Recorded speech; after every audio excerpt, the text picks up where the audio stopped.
Hey everyone, day 4 of this vlog as we continue to work through this pandemic situation and try to find ways to be the church, to be family, even when we have to be physically distant, that those relational bonds and those spiritual bonds that God has given us by virtue of our baptisms don't go away, but they just change the way that we do things a little bit. So once again, I'm digging into God's Word this morning, and something I read in my personal devotions kind of caught my eye. I'm looking at Matthew 6 right now, and this is situated right in Jesus' Sermon on the Mount. The Sermon on the Mount where he gives a lot of his teaching in a really condensed form. If you look carefully through the entire discourse, you'll see that he does really focus on the Ten Commandments quite clearly. And you'll hear him say a lot, "You've heard it said," which is a way of saying the Ten Commandments say. And then he turns around and says, "But I tell you." And he usually points to the heart of the issue and not the letter of the law. When you think about murder, you think about physically hurting someone, but that murder actually starts way before that. So we get to chapter 6, and Jesus starts a little series of how-tos. And the first one is how to give. And Jesus really focuses on not doing this in places where you can be seen and congratulated. And then he goes to how to pray. And I'm going to read this for you in Matthew 6, verses 5 through 8, if you want to follow along in your own Bible. How to pray. Jesus tells us who are listening, "Whenever you pray, you must not be like the hypocrites, because they love to pray standing in the synagogues and on the street corners to be seen by people. Truly, I tell you, they have their reward. But when you pray, go into your private room, shut the door, and pray to your Father who is in secret. And your Father who sees in secret will reward you. When you pray, don't babble like the Gentiles, since they imagine they'll be heard for their many words. Don't be like them, because your Father knows the things you need before you ask him." And so as we kind of have to press into this table time of being the church scattered instead of being able to be at the temple space and the church gathered, how do we take this to heart? Well, we've kind of had the place where people get to see who we are as Christians in an organizational way, more because of what's going on in our world. But does this encourage us to go into our private spaces where we aren't going to be seen by the world? Oh, their car is seen in a church parking lot, so they must be a good Christian.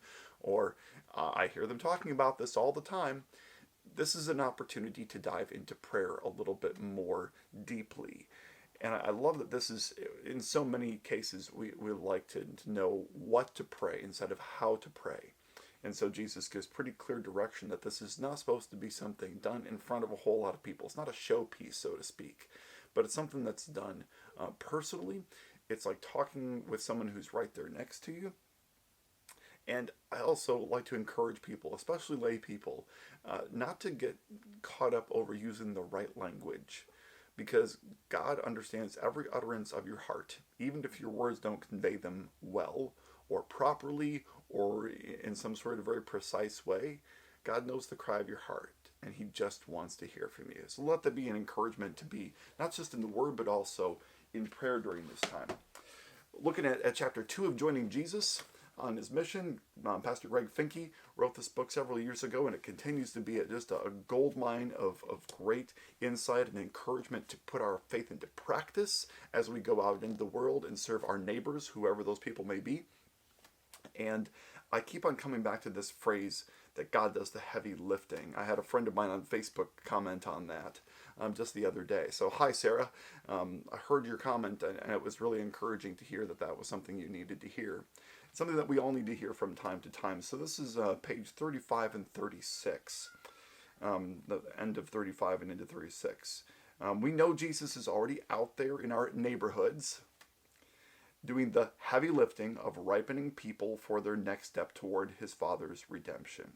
So every morning, as we head out for a new day of mission adventure with Jesus, which sometimes looks like staying in right now, we can ask ourselves these simple questions. What's Jesus already up to? Who are those people around me? And what are they almost ready for? Jesus did not give you a mission to do for him. He invites you to come on his mission with him. This is our new missional mindset. We can do this. So again, if you're reading this book, if you're kind of ruminating on it like I am, hope you take that to heart, that that the great big bit of good news in the midst of all of this is you're not being sent for Jesus. You're being sent with Jesus. And he's already messing with people in the places where you're going to be. And in that sense, it's not going to be a hard thing. He does all of the stuff you cannot. And that's good news. That's all I got for you for today. In the meantime, stay well, be in the Word, look out for your neighbors, and I'll see you tomorrow. God's peace to you. Pastor out.